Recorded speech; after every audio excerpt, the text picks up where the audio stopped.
Okay, so for the next few little pieces, it's just going to be a little life hack. Every single day, we're going to have something different to help you through your menopause.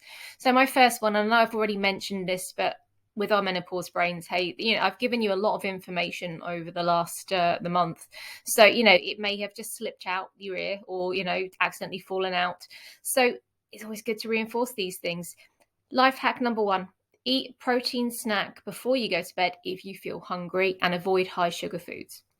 So if you eat something that's very high sugar during the day, what your body will do is it will recognize that there's a lot of sugar in your bloodstream. It will release insulin to take some of the sugar out, which will then store as fat.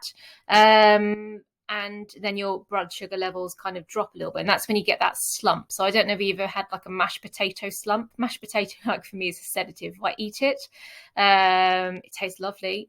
But I will actually feel like I will just lie on the floor and go to sleep after eating it, because all the sugar is quite fast released because the potato's been broken down. The starches kind of just get into your bloodstream very quickly in the form of sugar, and then you feel very tired. When you eat a high sugar food and then go to sleep, you're still going to get that slump, but because you're asleep and your body recognizes that you've got low blood sugar, but you don't necessarily feel hungry in your sleep, it wakes you up. So it gives you a little burst of adrenaline to say, hey, you need to get up, eat some food, because your blood sugar is low.